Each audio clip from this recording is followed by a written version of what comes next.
Well, hello again, everyone. I've got some building plans lined up, but the blocks I need to build with can only be found in the Twilight Highlands. So I'm going to be making a brief trip there. Well, probably not brief for me, but brief for you. I'm sure plenty of people have done full playthroughs of the Twilight Highlands and showed all kinds of things that are there, so I won't be showing a whole lot. And I'm going to fight my general OCD tendency to leave the landscape untouched. And this will be a trip to pillage, purloin, pilfer, plunder, ravage, rape, raze, ruin, and in general, rock.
Alright, welcome back. I've got a little outpost built here. It's nothing special, but at the moment it's really just a bunch of chests for storage, which are all a mess, obviously, and some electric equipment. And I want to show this uncrafting table I made, which is made with a maze map focus, surrounded with normal crafting benches.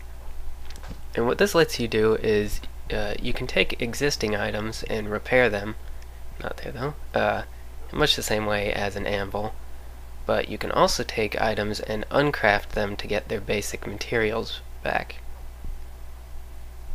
Did that not work because they are stacked?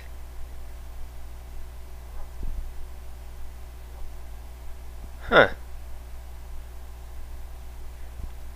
Alright, well it apparently doesn't work quite right with buckets. I'll just let those despawn.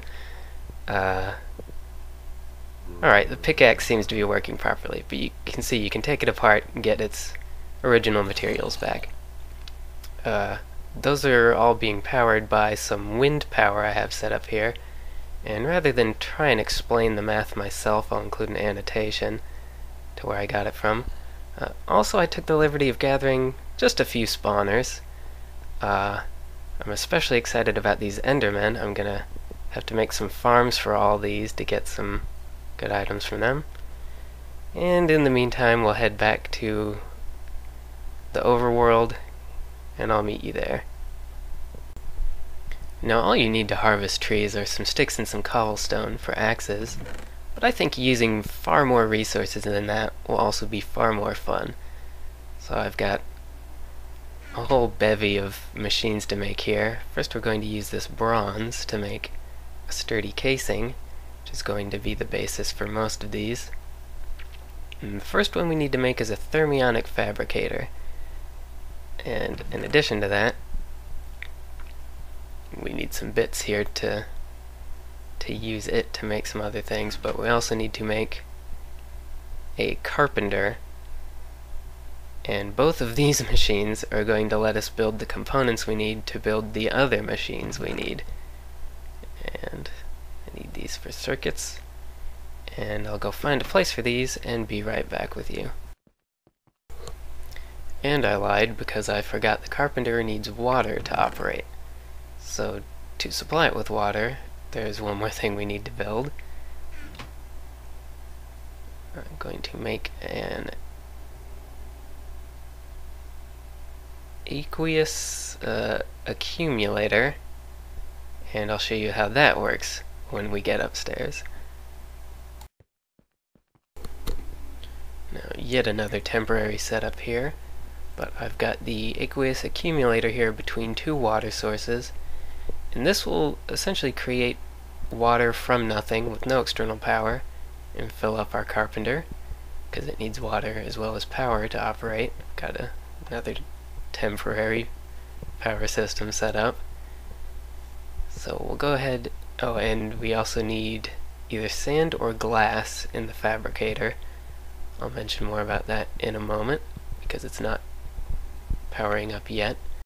We can go ahead and put some redstone and tin in this carpenter, or not. Oh, yes. It doesn't actually use the resource to draw the pattern, and then you put the resources to be consumed in the bottom. And this should, there it goes, it's already starting to make some circuit boards for us. But I might not have enough power for the fabricator. I might upgrade the engine.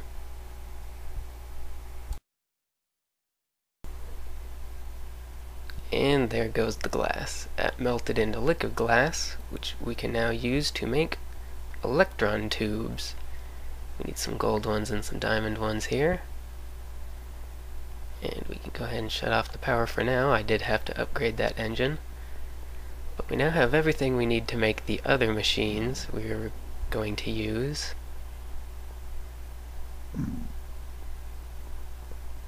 So we'll head back into the office here. And we now have everything we need to make. If I can click properly. And if I can remember the recipe. Alright. Sorry about that. We now have everything we need to make a logger. And an arboretum. And I'll show you how those work in a moment. We also need one last machine though. And this won't come into play until we've got all of the other ones set up, but at some point we are also going to need a squeezer. So now let's go ahead and put our jetpack on and head straight to the top of the mountain. Oh yeah. So here we are on the roof of our mountain base, and I've got a spot set aside where I'm going to place the first tree farm. So first we've got to place our arboretum, and next we have to load it up with humus, which I brought plenty of with me, and some saplings. Now there's a third slot here for sand, which that'll be easier to discuss once it's already up and running. So I've got yet another temporary power source here, just to get this up and running so we can demonstrate how it works. Now it should start clearing an area here so that it can plant some trees, and the humus, after it gets used to grow trees, will turn into sand, which the arboretum will then pick back up and can be piped out elsewhere. Humus, by the way, it's kind of like a compost. It is not to be confused with hummus, which is a spread made from chickpeas, or garbanzo beans, depending on where you're from and what you call them. And you can see there it's already starting to clear out some dirt. And once it's cleared out enough of an area, it'll start to lay that humus down and plant saplings on it. So I'll get back to you once that's started happening.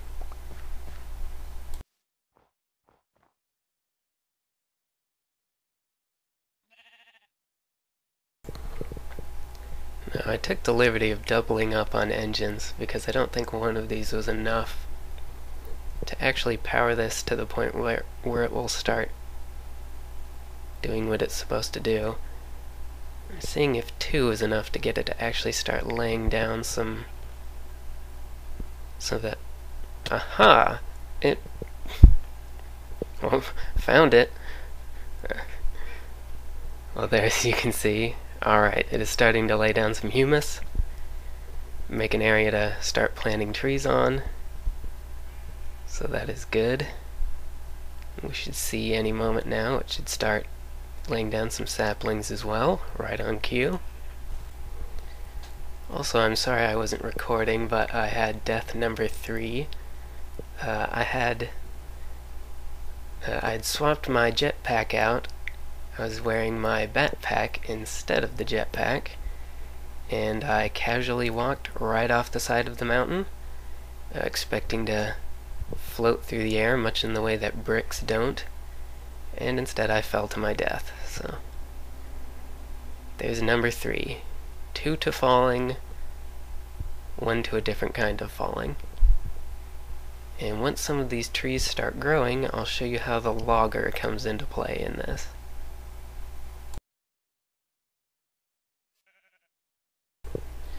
Alright, our first tree has grown, so I can go ahead and put down this logger and show you how that works. Just going to attach it to this conductive pipe, and I'm also going to put a chest next to it so it has somewhere to put the materials it collects. And now as it starts powering up, we should see it should begin chopping down this tree. I guess chopping up since it starts at the bottom.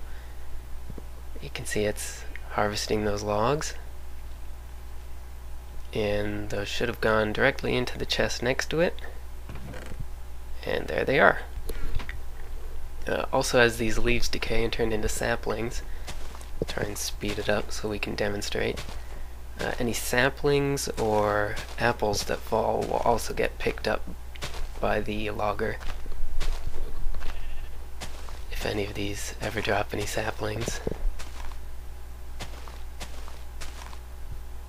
There's a sheep in that tree. Oh, there we go. Saw a sapling popped out there, and it should be right there in the chest.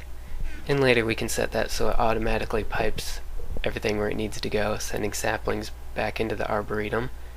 But first, I'm going to clear out some more area here and set up 3 more of these tree farms. So since those Stirling engines weren't exactly cutting it here, I've decided to upgrade them to these hobbyist steam engines. And these are a little more robust. I only need to use 1 of them for each of these arboretums. And to get them running, first you have to put water in them, unlike the Stirling engines. And you have to do that before you add the solid fuel, or they run the risk of exploding, but if you put the water first, they're pretty safe. 1 bucket's actually probably enough for now, but I'm going to put a second one just to be extra careful. And what these do is they start heating up, and as they heat up, they produce steam. And as they get up to steam, quite literally, they become very fuel efficient and start outputting, I think, up to 1.6 mj a tick, which those Stirlings only produced 1. Here I've got an arboretum set up for jungle saplings, and I've already got 3 others set up for birch, oak, and spruce. And all that's left to do now that this guy's running, is to set up the piping. So just to show you quickly some of the things I've done down here, I've gone ahead and added an additional 2 coke ovens, so we'll now have 1 for each of the tree farms, so they don't have to share because they're so slow, and things will eventually be coming down from up there. And I've also added this iron tank, and it's filling with oil from all 4 of the ovens, which are pumping it out using these handy gates. And this can hold 576 buckets worth of liquid. It's about half full right now, and I'll have to find some use for that. But I think the piping will have to wait till next episode, I don't want this to get too long, so I guess that's it for now. Thanks for watching. See you.